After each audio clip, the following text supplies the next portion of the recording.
I heard a very interesting tidbit this weekend, and I don't think you're wrong or that it's your fault, but read the Dallas situation and spotting the ball. I heard you on Eisen say, hey, partially my fault. I petitioned in 2009 to move the I believe it was the umpire, right, into the backfield, because prior to that these guys were getting used for picks and they were in the defensive secondary, not quite the middle of the field, the most dangerous part of the defense, to be just walking around. It's like walking around on a highway. To your point, yes, maybe if the Dallas situation had an umpire who was in the defensive backfield, that situation wouldn't have come up this weekend. I think it's totally fucking unreasonable to think that this guy's going to get there and spot that ball.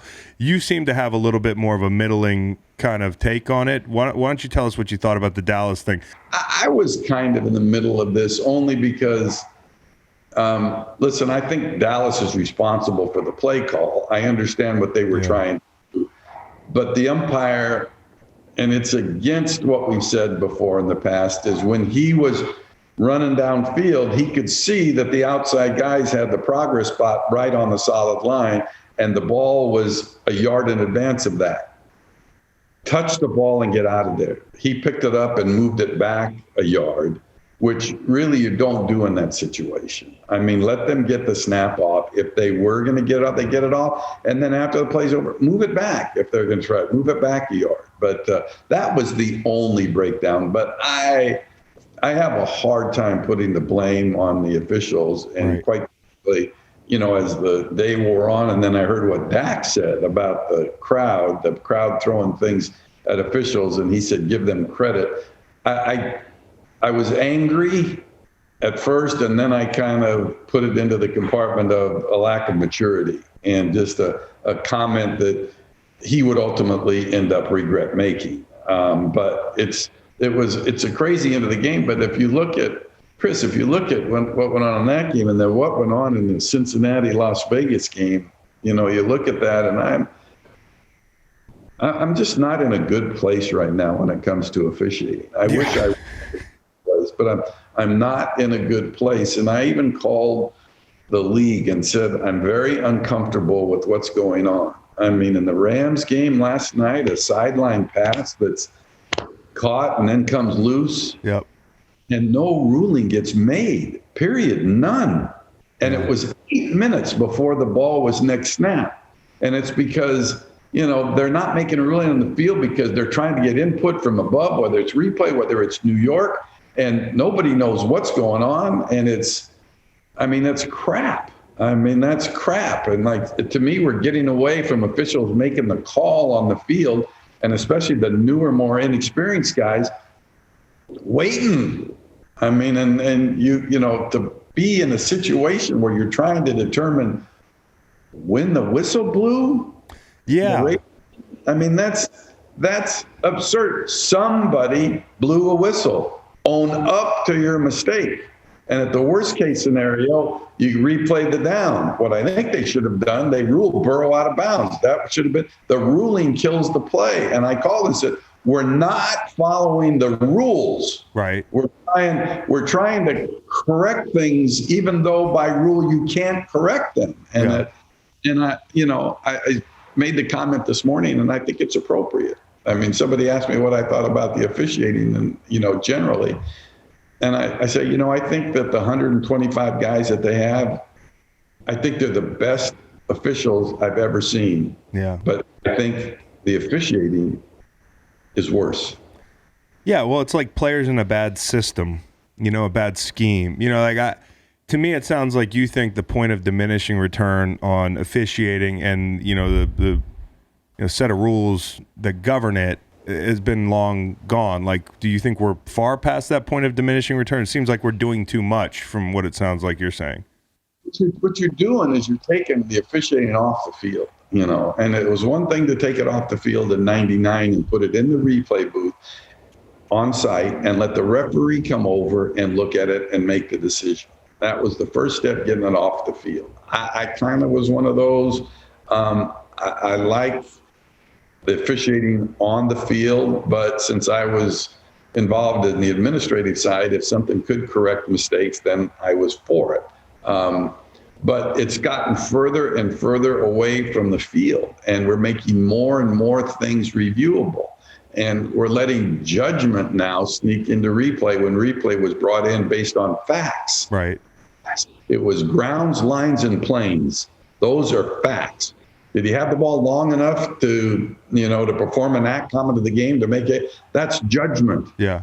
It's judgment. And here we are getting into this judgment to where, the league never likes it when I say it, but I'm not always that concerned about whether they like what I say. But I'm getting to the point where I'm tired of replay, period. And I'm tired of replay, period. I think it's hurt officiating, but I could say that all I want. We're never going back. Bounce around between those two calls here. Number one, I would tend to, as a player, I'm watching the Joe Burrow throw and I'm saying, hey, that's a touchdown.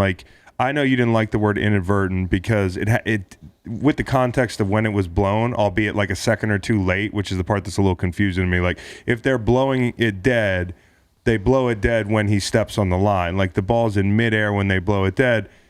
I understand that element of it, but as a player, I thought, okay, that's a touchdown because the ball's whizzing by that guy in the end zone's ear as the whistle goes off. So I guess my question to you, with a little bit more background information that you have that I don't, do they know who blew that whistle and where that person was on the field? Because I totally get it if that person is right there making that call. It's a terrible call. I don't know how they don't see that his foot. It's your one job, right? But if he's somewhere else, why the hell is he blowing the whistle? And if he's right there, why is he blowing the whistle? And why is it 2 seconds late? If it's some other area, if it's on the other side of the field, it's inadvertent. Right.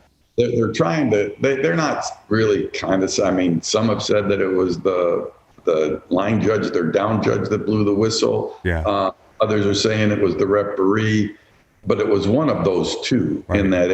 And it got blown for ruling that Burrow had stepped out of bounds. And the thing is, if you go in the rule book, for example, and if you go into a replay, if the replay case book is called, if you rule the passer out of bounds in that situation, it's not reviewable. You can't turn it into a pass. Right. Can't do that.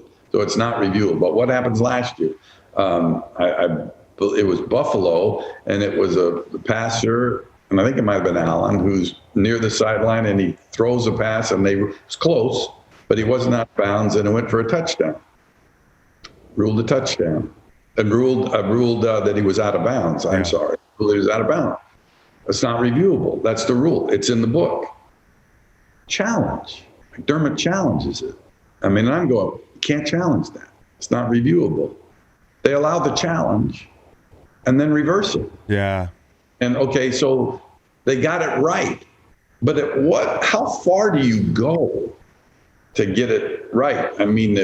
If a runner steps out of bounds at the 20, but he didn't actually step out of bounds in the 20, but you ruled him out of bounds at the 20, are you going to let him advance into the end zone?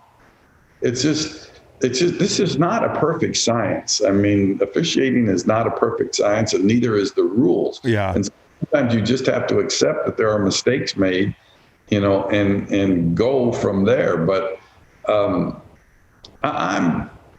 I get what you're saying, but I'm a bit of a purist too. Yeah, no question. And I respect that. I think that's probably why, and I know it's hard to swallow the whistle in situations where it's probably an incomplete pass, but it looks like a fumble. You got to have that ability to go back and let replay correct it. Now, even as somebody who doesn't love replay, I know that's when officials do that correctly and they let a play run. There was a play in the New Orleans-LA game, I think 2-3 years ago, where they did not let the Saints play run on defense, and they had the ball and it was a pick six or it was a fumble recovery for a touchdown.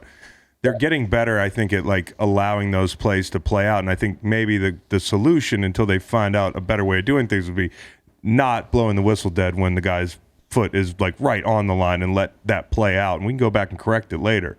Did you enjoy the video? If you didn't enjoy the video and you're here, I don't know what to tell you. Listen to the full podcast on Spotify, Apple Podcasts, and other podcast streaming platforms. Wherever you want to get the podcast, you can get the podcast. Pretty simple. New episodes every Monday, Wednesday, and Friday. Don't forget to like and subscribe for more content. Podcasts get pretty wild. This is real tame.